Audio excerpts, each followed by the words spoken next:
This Friday, Jamie Lee Curtis and Lindsay Lohan are back to switch things up in Disney's Freakier Friday. Totally, yes. It's an absolute riot, and the only movie that can be described as So much weirder than the last time.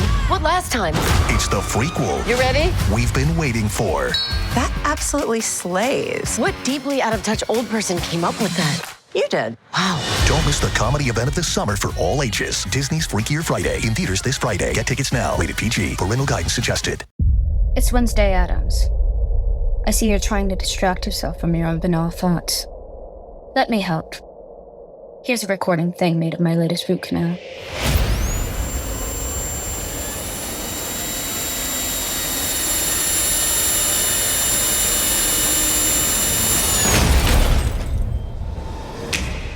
Wednesday, Season 2, begins August 6th, only on Netflix. Halliday presents, in the red corner, the undisputed, undefeated Weed Whacker Guy. Champion of hurling grass and pollen everywhere. And in the blue corner, the challenger, extra strength Halliday. Eye drops that work all day to prevent the release of histamines that cause itchy allergy eyes. And the winner by knockout is Halliday. Halliday, bring it on. Pie in the Sky Media. This series contains adult language and descriptions of graphic violence throughout. Listener discretion is advised. 3,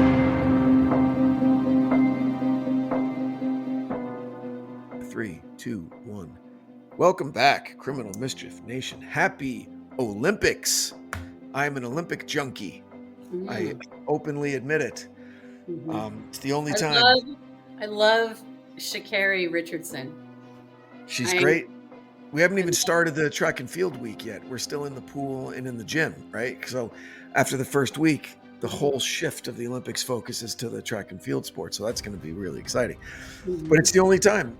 Only 2 weeks every 4 years do I give a shit about swimming or gymnastics or javelin or long jump. But I give so many shits these 2 weeks. Like, I love it.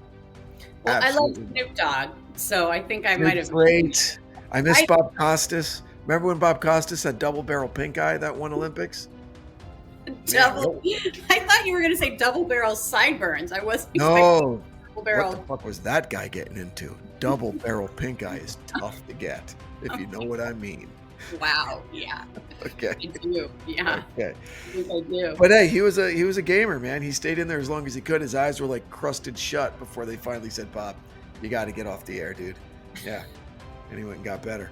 But so I'm super into the Olympics. I thought the opening ceremonies kind of sucked, but the French are weird. But that's cool. They're my kind of weird. Like I like them. But great Celine Dion, masterful return to the spotlight. She was so good. Oh my gosh, I didn't hear it. So, but that makes me really happy because holy shit! I couldn't. She has a new documentary that came out, and I couldn't watch it because I was like, this is going to be so sad. I mean, she's like had such a amazing life, but also a lot of tragedy in her life with the love of her passing away from horrible cancer diagnosis, and just And my sister-in-law's there right now. She's been embedded with Simone Biles for the last 3 or 4 years. She's a cinematographer. She shot the Netflix special on Simone that's live right now, and they're doing 2 more episodes. So she's shooting, and all the footage gets uploaded to the cloud, and they're editing in real time. And I think the episodes are dropping this week on Netflix. Oh my gosh, crazy. That's so cool. It's crazy. It's crazy. It's amazing. It's incredible. I was watching something where she jumped up 12 feet.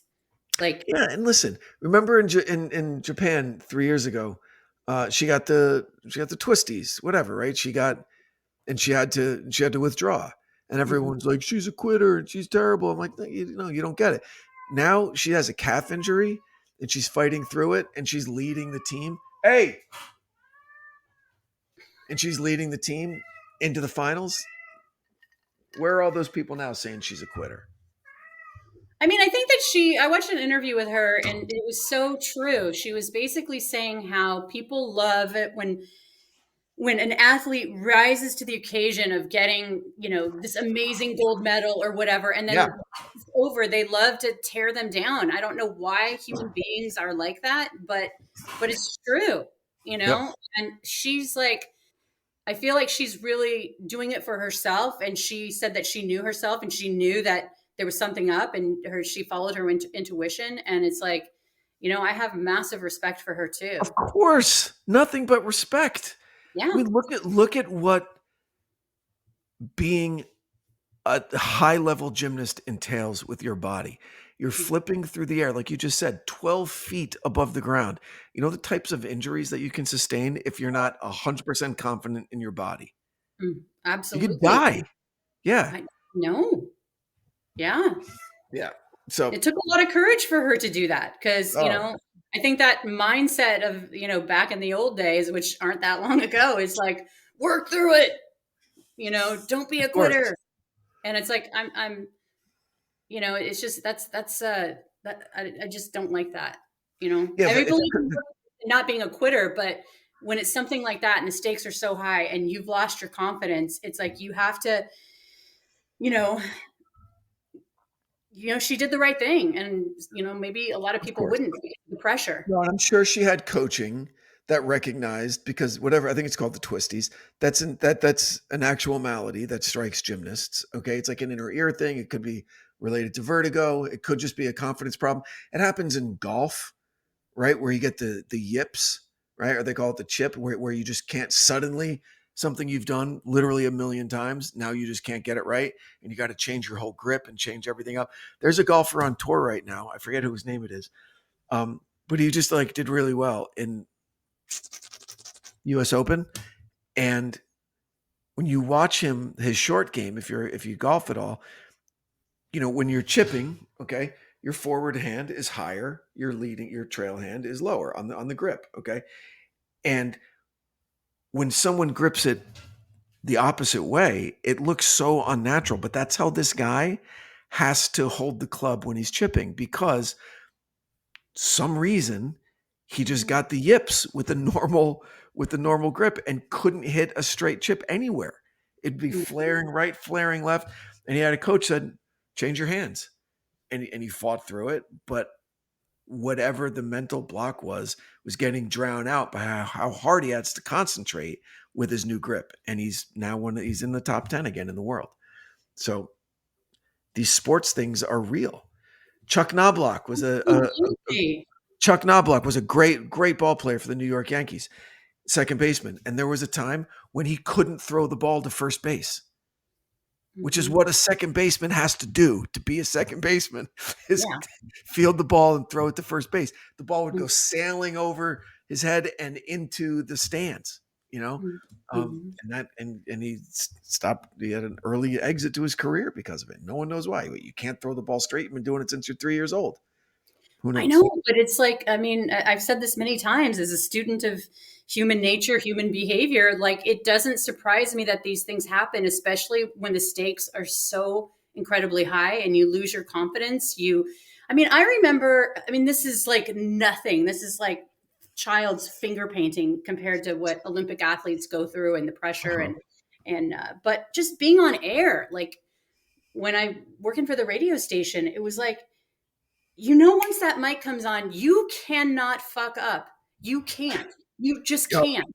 And everybody there is staring at you. And I'm not going to say they're waiting for you to mess up, but they know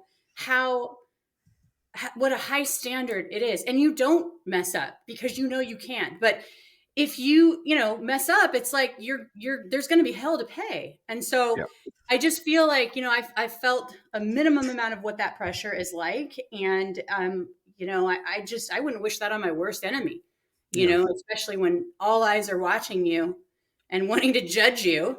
Yep. So, but I'm glad Simone is just kicking butt and I love it.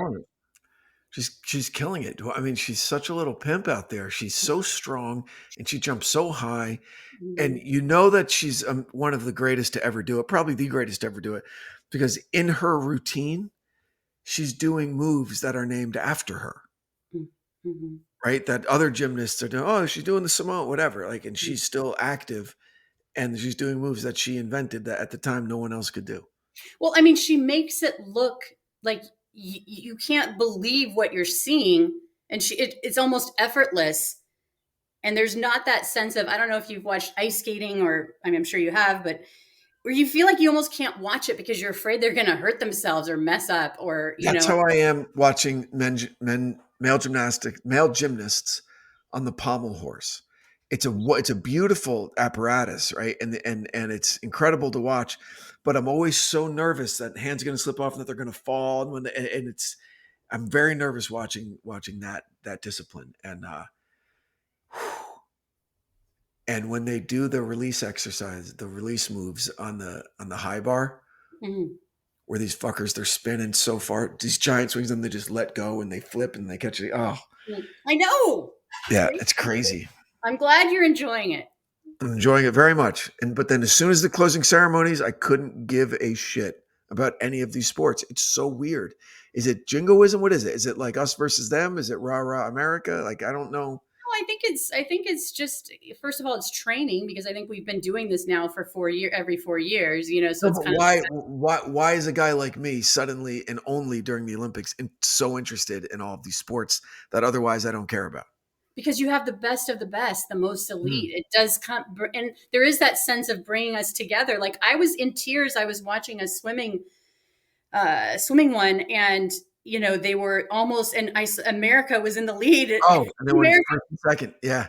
Yeah. And I was like, literally, it wasn't even done, and tears were in my eyes as I was seeing the flag, and I'm not like this hugely, like, you just feel like, yeah, it's one of ours. And I feel like, in the best possible way, in the best spirit of competition, the best players, it's a level playing field.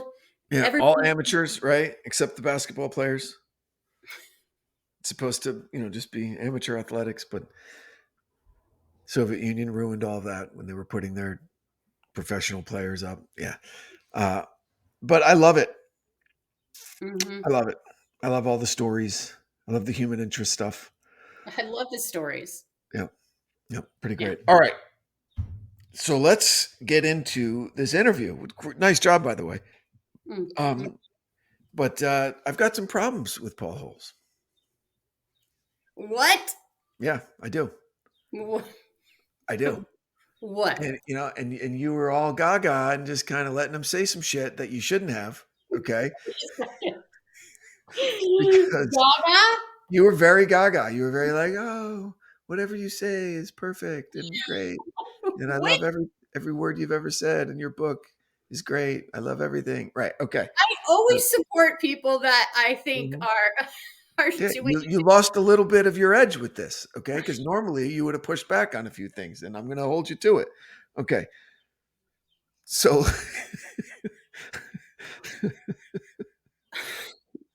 let's start. So says the guy who bought an entire roof of sun things based on a girl who came to the door. Okay. I lost my edge a little bit. What Carolyn is trying to say when she says sun things are solar panels. Sorry. Okay. And you gave me that look like, what? What are you going to say? It wasn't as bad as she's making it out. This was the seventh company that had come to my door, and this was the best deal. But regardless, this isn't about me, Carolyn, okay? This is about you losing a little bit of your journalistic edge. Umbrage. Okay. You got a slightly tortured, highly intelligent, capable person that's good looking. Okay. I did lose it a little bit. All right. I'm not going to lie. I should say you did. Yes. I should say you did. So here we go. The first thing that jumped out at me was, for 23 years, I think he said, all they were able to do was eliminate potential suspects. Like, they had nothing. And he had a couple of times where he's like, I knew it was this guy. Like, this was going to be the one. boom, boom, boom, and then eliminated with DNA. I mean, like, crazy. So that right there shows the determination and the kind of cop that Paul was what kind of investigator. Okay. Yeah. And well, why does that surprise you? Because basically they had this profile, but they didn't have a match to it. So it's like, how do you get the match? No, the fact that he hung in there like this whole time, because for 23 years, that's a couple generations of cops that have come in and probably been involved in it and then like moved on. But this was something that he wouldn't let go. Right. And so I respect that. But I also think that level of commitment to this particular case also led to some questionable tactics of the guy, right? And you could hear some of it. You can hear the disdain in his voice sometimes when he's talking about these genealogy services. Well, apparently they didn't want to help. Well, apparently they weren't interested in helping law enforcement. Okay, but now think about it though. That's my problem with this. As much as I 1000% agree with cops getting bad guys off the street by any means necessary. Okay. There's also to consider the rights of the people who signed up for this genealogy thing. And if one of the things wasn't, we're going to share this with law enforcement, too fucking bad. Okay. Well, unless they give consent to it. Okay. But Paul was coming from a point of view of, I'm owed it because of the favor or not the favor, forgive me. I'm owed it because of what I'm doing for society. It outweighs any of their legal issue because he stopped short of saying it was a legal thing. He just said apparently they weren't interested in helping law enforcement. Okay. And I think that's a little bit of a dishonest way to frame it. Okay. And I wish you would have asked, well, why do you think they weren't interested in helping law enforcement? Is it maybe because they were contractually bound to not share their information with police because it wasn't in the contract that they signed with their customers? You lose weight, it comes back. Then you lose it again, and it comes back again with a vengeance. If this cycle sounds familiar to you, there's a better, more sustainable way to lose weight. What if you could take a weekly shot to shed those pounds and keep them off? If you've heard of Ozempic or Wegovy, then you've probably heard three things. They're effective, but expensive, and they're in high demand, which means they're hard to get. But you're in luck because there's Ro. Through Ro, you can access prescription compounded GLP-1s with the same weight loss ingredient as brand name GLP-1s at a fraction of the cost. Not only does Ro have compounded GLPs in stock right now, but Ro members also receive support throughout their entire process. Which means if you're eligible for medication, you can have access to your provider on demand for any questions. And Ro makes it super easy to see if you qualify from the comfort of your own home. This means no scheduling a doctor's appointment, no commute into that doctor appointment, and no waiting rooms. If prescribed, your medication ships directly to you in 1 to 4 days. And because you're a Criminal Mischief listener, we're going to save you some money. Go to ro.co/mischief. That's MISCHIEF. Memberships start at just $99 for your first month. Medication costs are separate. That's ro.co/mischief. Go to ro.co/safety for black box warning and full safety information. Compounded medication is not required to and does not receive FDA review or approval, RX only. This message is sponsored by Greenlight. You know, summertime is supposed to be an opportunity to slow down, but around this time of year, in many ways, it feels like time is moving faster. My kids are going to be starting a new grade soon. They're a little older and taller and hopefully wiser. At least that's the plan. To make sure my kids are covered over the summer when they're hanging out with their friends or participating in activities, I look to Greenlight as a way to stay connected with my kids while at the same time helping to grow their independence. Greenlight is really cool because it's a debit card and money app for families. a place where parents can keep an eye on kids' spending and money habits while kids learn how to save, invest, and spend wisely. But there's also Greenlight's Infinity Plan, which comes with all the financial literacy education. Essentially, it's a really valuable source for millions of parents and kids. Plus, and here's the bonus, there's also built-in safety features to give you peace of mind. With Greenlight Infinity, teens can check in without actually needing to check in, thanks to family location sharing. And in a worst-case scenario, they can also call for help when they need it, with SOS alerts that connect them to family members, 911, or both. There's even a feature that detects car crashes and will connect your young drivers to 911 dispatch and alert emergency contacts if needed. So no matter which features make the most sense for your household, Greenlight is the easy, convenient way for parents to raise financially smart kids and for families to navigate life together. Sign up for Greenlight today and get your first month free when you go to greenlight.com/mischief. That's MISCHIEF. That's greenlight.com/mischief to try Greenlight for free. Greenlight.com/mischief. With a major selection of the looks your kiddos love starting at just $4 in the Walmart app, a new school year means a stylish new them. Who knew? Find skater skirts and Crocs that say, I'm casual but cool. Sparkly sneakers that say, it's my classroom, you're just learning in it.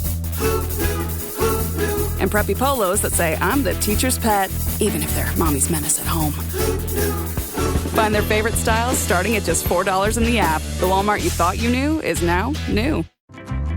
What does every USAA member have in common? Family. We're one big family who supports the military community and their eligible families. And if you, your parent, or spouse served, you could join our family and save big on auto insurance. Visit USAA.com/join today to check your eligibility. Membership eligibility and product restrictions apply and are subject to change. USAA means United Services Automobile Association and its affiliates, San Antonio, Texas. Hey, it's Paris. You know I love sparkly things, right? Like stars. Duh. And thanks to Hilton and Auto Camp, I just slept under them. Picture me serving looks by the fire outside my luxurious Airstream, making s'mores with the kids, while a national park is our backdrop. The great outdoors meets Hilton hospitality. That's hot. Explore all the new ways to stay at Hilton.com. Hilton for the stay. This episode is sponsored by Friskies, who would like to tell your cats hi. Now, if that didn't get your cat's attention, there is one thing that always does the trick. Just pour some Friskies crunchy food in the bowl and you'll hear those paws come running. Works every time. With so many Friskies choices, you can always bring your cats running from their secret napping spots. There's always more to explore. See for yourself at friskies.com or visit your local store. I don't think it was like that. I think that the way that I interpreted what he was saying was that, you know, they had the initial conversation and he explained what he was trying to do. And then she like ghosted him or whatever. But then she came back and I knew that she'd helped him, you know, before we got to this point. I knew that part in the story, that I knew that she helped. So I think that I don't know what was going on in her life as to whether or not she was on board with it or not on board or how she felt. But I think when he said that, the way that I interpreted that is that in the past, you know, there's been that, because GEDmatch used to, basically the process was it was open and then all of a sudden GEDmatch made it so you have to click something where it's like, yes, I am giving my DNA knowing that law enforcement will use this to look for bad guys, basically. Right?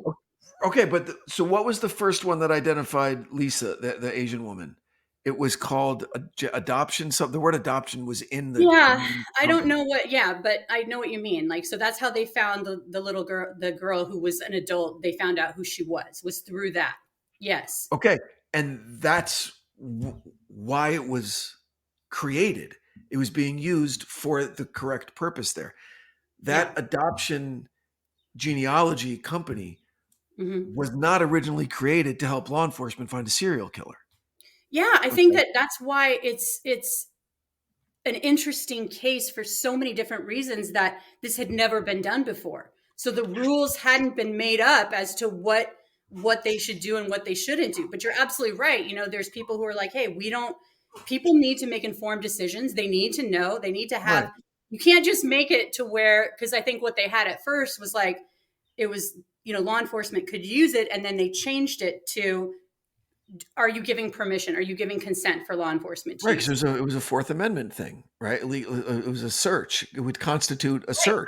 But my take on Paul Holes, and you may think whatever you think, is that he was so passionate about what he was doing, he just wanted to do it, and he was. I get it. Yeah, I totally get it. But so when he says things like, he threw a lot of shade around. He's like, he quoted as saying they didn't want to help. Yeah.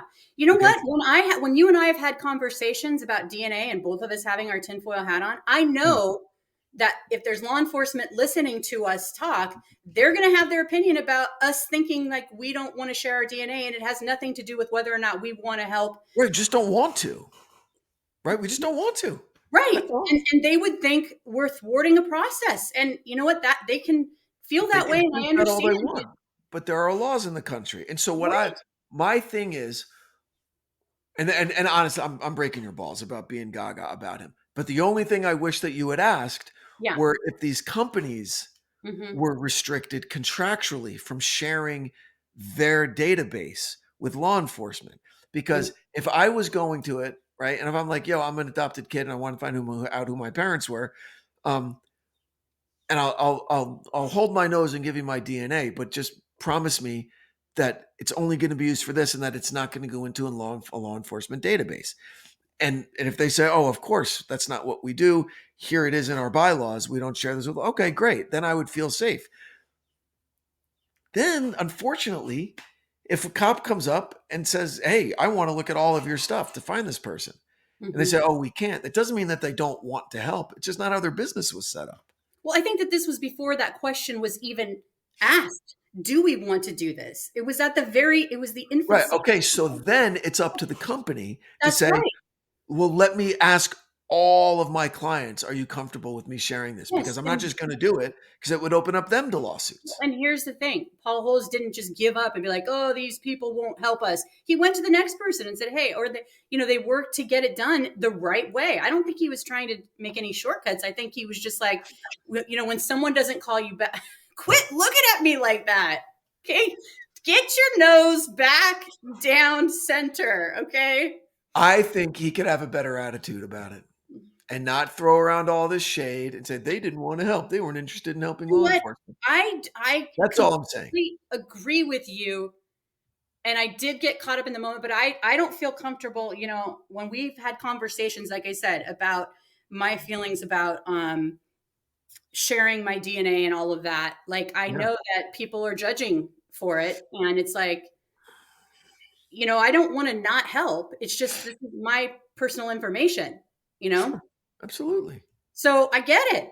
But I think that, like I said, this was before the process was ever in place of whether or not he was trying to manipulate anything. It's like, oh my gosh, we have this great idea. Let's do it. Let's catch this killer. And I can imagine getting caught up in that and just being like, let's do it. Yeah, but it would be, listen, it's go back 100 years.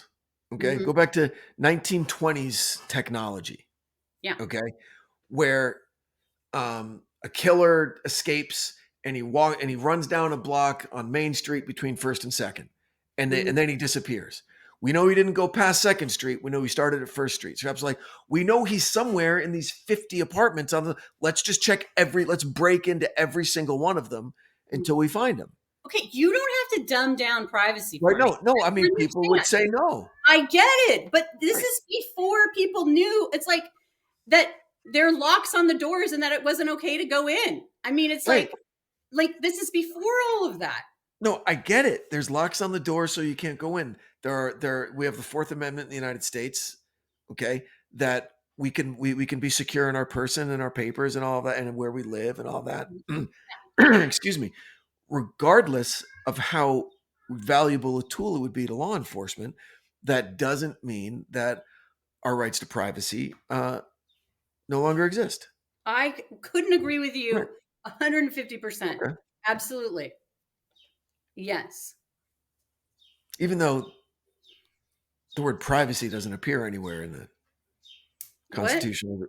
The word privacy doesn't appear anywhere in the Constitution or the Bill of Rights, but it's generally understood that privacy exists in the Third Amendment, which is the government can't force us to allow troops to live in our home, against quartering of troops and legal searches and seizures. It's inferred that there's a level of privacy that we have an expectation to in our private lives, right? Yeah. But listen, not to take anything away from Paul Holes. I mean, the guy's a fucking beast, okay? And he hung in there. Let's get this back on track. And he totally hung in there. But wait a second. I do want to say, and I'm not just saying this to be a kiss ass. I'm glad that you said that, because I think that it is important to question, what people are doing, because that's how we lose our privacy. You lose rights. Exactly. That's how we lose it. And so it is easy to kind of get caught up in the moment of something, but it's kind of like when you watch movies, and I know this is a movie reference, and not real life, but and you see a cop plant evidence because they know it's the guy, and they know he's going to go out and kill someone, and they just want to get him so they can get him behind. And it's that's not the right way to go about doing something. You got to go by the book. So, and DNA is no exception, No, it's not. It's, right. Exactly. And so, while as much as he seemed put off by the lack of willingness or the lack of cooperation from these companies, he still got to where he needed to go and pioneered a new technology in getting bad guys off the street, which is incredible. And he's going to be remembered for that, and justifiably so. And what I was diving into. Well, hold on. Let me finish this up. But let me finish this, because this is something. This is. I happen to think that this technology is so powerful in terms of you don't even have to find the guy. You could find the guy's relatives in case the guy isn't in a DNA database. Okay. That is so powerful and will be eventually considered basically a public right, that I think all of these databases are eventually just going to be turned over to law enforcement, because it's the public good, I think, is going to outweigh that. I do. Unfortunately. Yeah, I know. That's why we've talked about keeping our DNA out of those, because I feel like I think the corporations are going to get it before law enforcement. I mean, the corporations are going to get it, and what are they going to do with it? See, but do you understand how it's not even going to matter that we keep our DNA out? If one person, I know. One person in our extended family wants to find out, where are my ancestors from? Oh, I'm from Austria, right? Whatever. Okay. Then boom, you just fucked your entire bloodline, right? Everybody now is going to be known to the cops. I know. Right? You and I share the same hat. I know. I'm 7% Irish. Oh, guess that's why I like beer so much. Wow, I've never heard that before. Wow, good one. Fucking morons. But so, anyway. But I think this is absolutely my bias beyond Paul Holes, is bureaucrats trying to get in the way of what you're trying to do. And I always, like when he was talking about how they had to have this secret society and they had to do all that stuff, because I don't know how many times you've done this in your life, where it's there's always people trying to tell you no. And if you listen to them, you're never going to get anything done. Of course, you need to, depending on what the circumstances are. Right. But it's why were they putting up so many blockers away from the DNA? It's he had to just do all this stuff in secrecy, Yeah. So I guess that really resonated with me. Sure. He kept at it. He kept doing it, because that takes so much over 24 years. It's Ben Franklin. Was it Ben Franklin? No, I'm sorry. Winston Churchill. Moving from failure to failure without any loss of enthusiasm. That's the recipe for success. Yeah, it's pretty crazy. And you know what? This is the first time in all of the episodes that we've done where a surreptitious sample didn't pay off.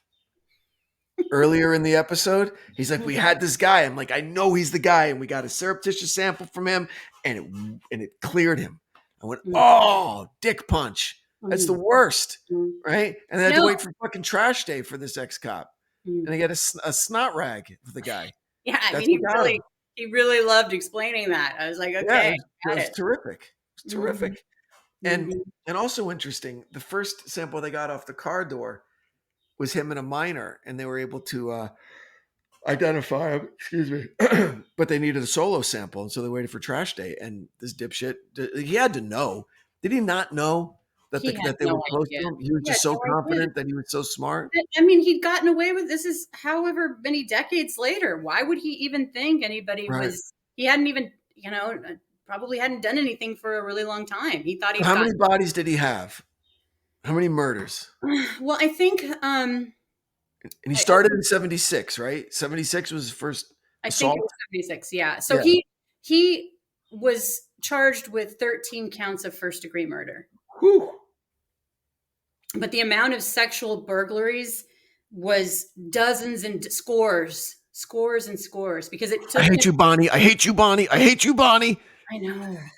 That's weird. And that's fucking weird. And then even weirder was that there were other suspects that had a significant Bonnie in their lives. Well, you heard how shocked I was. I was like, oh my gosh, you heard the name Bonnie, and you were just like, yeah. And that's it, huh? Slam the door on this one. He goes, no, there are other Bonnies. There are like 3 other Bonnies. No. What the fuck are you talking about? 3 other Bonnies? I know. Yeah. I was shocked by that. Yeah, me too. Me too. I was shocked that I'm sorry. It's not funny. It is not funny. There was a nervous laugh. It's not funny. That he was raping a woman and sobbing and saying, I hate you, Bonnie. I mean, this guy is really, really damaged. Really damaged. And so that surprised me that decades later, like, he was living a normal life where he had his daughter and his granddaughter like living with him and was like a provider and had his shit together. I mean, it's what surprised me was that he wanted to do this he preferred, it seems like, to have a male there as well, so he can do this in front of the guy. And yeah, I mean, that's the, it sounds like Paul Holes is going to get him to talk at some point. I mean, he seemed pretty like he really wants this to happen. Who knows if the guy will talk, but yeah. He hasn't so far. And he's just not saying anything. He's just in jail and just keeping his mouth shut. No death sentence, no nothing, just no parole. He's just going to die in jail with his secrets. Unless they get him to start talking. They can't threaten to kill him, so what are they going to do? Like, take his TV away? Well, I thought that was interesting about how he described, the difference between how they kind of see him identifying as a grandpa and what would be his motivation for coming forward, especially if he identifies as, like, he doesn't want to identify as the serial killer. He doesn't want to share what he did. But I don't know. I mean, until they can talk to him to know what his psychology is or try to figure it out, it's kind of like, we don't know. Wow. So what's next for Paul? Is he just like on a speaking engagement? Is he doing speaking tours? What is he doing? Is he writing? Well, I mean, he works for Othram, which is like, they are just helping solve so many cold cases with that DNA technology and genetic genealogy, putting those things together. And he's involved with a lot of cold cases. I mean, he really wants to solve cases and help families, and so that allows him to do that. It also allows him to do, I mean, he has a podcast, he, has TV stuff, I'm sure. So like, he's a busy guy. Like you said, his life hasn't been the same since 2018. Right. So. Wow. Well, he's a good dude, and he's going to be remembered. I don't know if, like,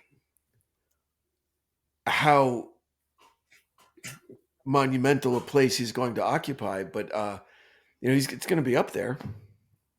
Yeah, I mean, but he's paid a very heavy price. That's why I was so, as you would say, gushing gaga over his story, is that like he paid a heavy price, like with his children and, you know, just constantly being consumed with these cases and, you know, and his marriages. So you're such a,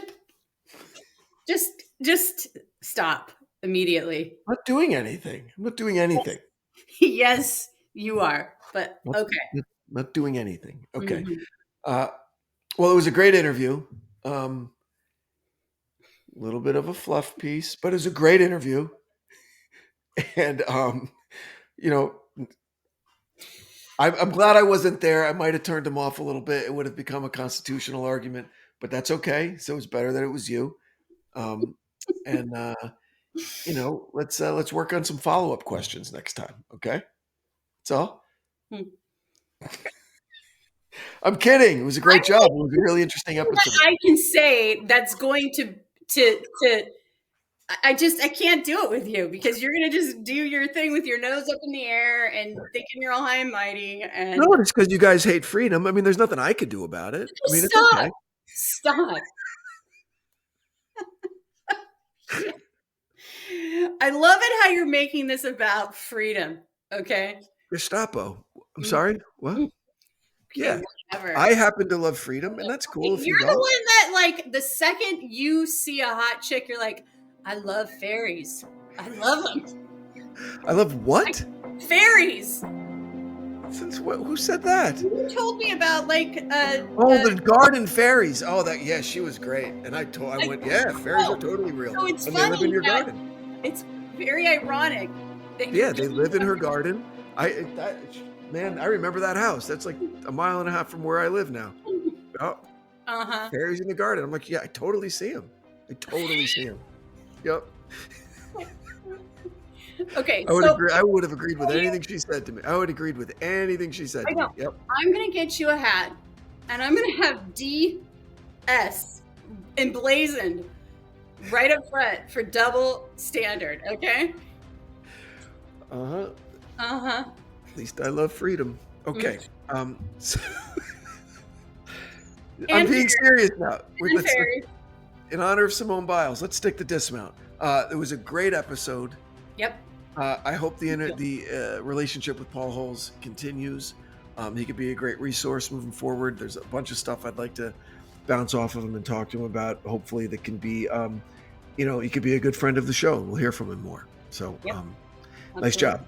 Nice job. If you all out there like the episode, head over to Apple Podcasts and rate us and review us. Consider sharing us with a friend. It helps out more than you know. And please consider supporting the great companies that support our show because we really couldn't do it without them. For the Criminal Mischief, I'm Branden of Carolyn and Branden. This is Carolyn Osorio. Anything you'd like to add, Carolyn? I hope you guys have a great week. We'll see you next Enjoy time. the Olympics. Go America. Go Simone. Okay. Stay safe out there, everybody. From Cloud 10, Criminal Mischief is a pie-in-the-sky production recorded in the beautiful Pacific Northwest. We're produced by Brandon Morgan and myself. Music by Soundstripe. I'm Carolyn Osorio, your writer and host.